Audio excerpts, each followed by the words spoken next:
Olwaleero Pulezidenti Yoweri Museveni ayogeddeko eri eggwanga ku ssenyiga w'e China n'ayanjula ebyasaliddwawo olukiiko olufuzi olwasseeko olwatudde gye buvuddeko. Ategeeza nti Uganda ezzeerwanyisa endwadde ezibalukawo okuli Ebola ne Marburg nga kikakafu nti ne ku mulundi guno egenda kusobola okulwanyisa CoronaVirus nga bannayuganda bagondera ebiragiro bya minisitule y'ebyobulamu. By confronting this disease with enlightened, scientific-based actions, we shall defeat it as we did with Ebola 3 times, with Marburg and with AIDS.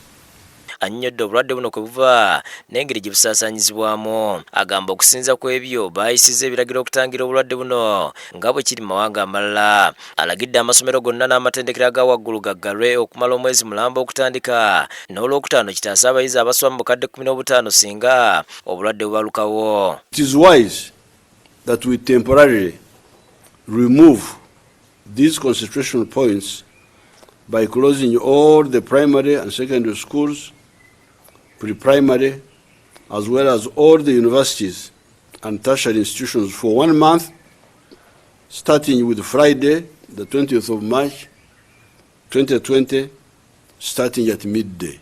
So that we deny this virus those concentrations. N'amasinzizo gonna gaggaddwa okumala omwezi gumu nga kino kyakutandika mbagirawo naawe abasumba amagezi okusabira ku TV ne radio abagoberezi babawe ebyawandiikibwa. This should be suspended for a month with immediate effect. The prayers will continue, but in homes, the religious leaders can use the television, radio stations, the television stations, the radio stations to continue preaching. Enkungaana z'ebyobufuzi ez'ebyobuwangwa n'okulonda nakwo kuyimiriziddwa. Public rallies, conferences, elections, etc. All these are hereby forbidden for 32 days with immediate effect. Abatambula okuyingira n'okufuluma eggwanga bayimiriziddwa naye bannayuganda abava ebweru okudda okwabwe baakwawulwa n'okwekebejjebwa okumala ennaku 14 nga beesasulira. We cannot stop Ugandans coming back from abroad, even from the category 1 countries that I read above. However, such Ugandans will be put in a mandatory quarantine in a designated place, but they will pay the cost for their institutional quarantine. If they want to avoid that inconvenience or cost, they can sit out the storm in the country of their temporary abode and stay there until the problem is over.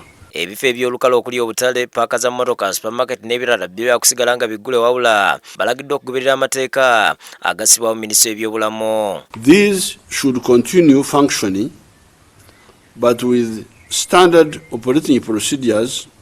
These do's and don'ts will include compulsory hand washing by all persons who enter or exit those workplaces. Emikolo egy'okwanjula n'embaga nagyo giweereddwa okumala ennaku 32 wabula abatasobola kugumiikiriza abalagiddwa emikolo gibeeko bagole abazadde n'omusumba agenda okubagatta bokka.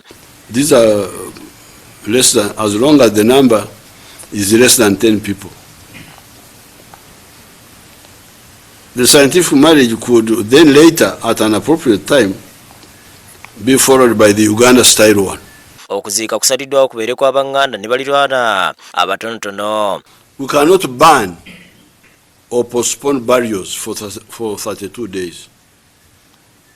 It would not be rational. We therefore recommend that the burial is done by the relatives who are nearby. If the deceased, however, is suspected of dying from the coronavirus, the state will take over and bury the person.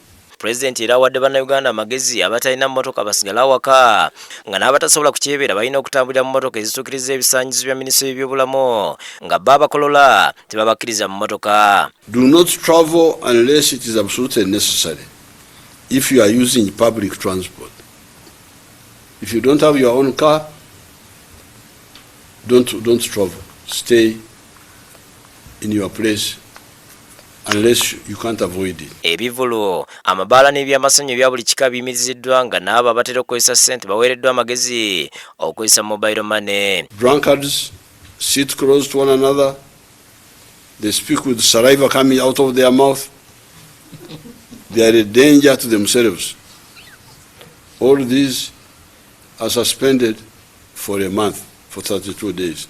President Museveni era akubiriza bannayuganda okwettanira okulya ebibala, okulya emicungwa, ennimu n'amenvu giwe emibiri gyabwe amaanyi okulwanyisa endwadde. In the particular fight against this virus, there is the need to take in good quantities of vitamin C through eating oranges and lemon, and also eating ripe bananas to get folic acid. Amaliza agumiza bannayuganda nti tennabaayo muntu akasiddwa kubeera na coronavirus. Uganda is prepared. We have isolation centers. We have long had the testing capacity within the country ever since the first Ebola days. Robina Nantale yakusakidde gwino ku Bukedde TV.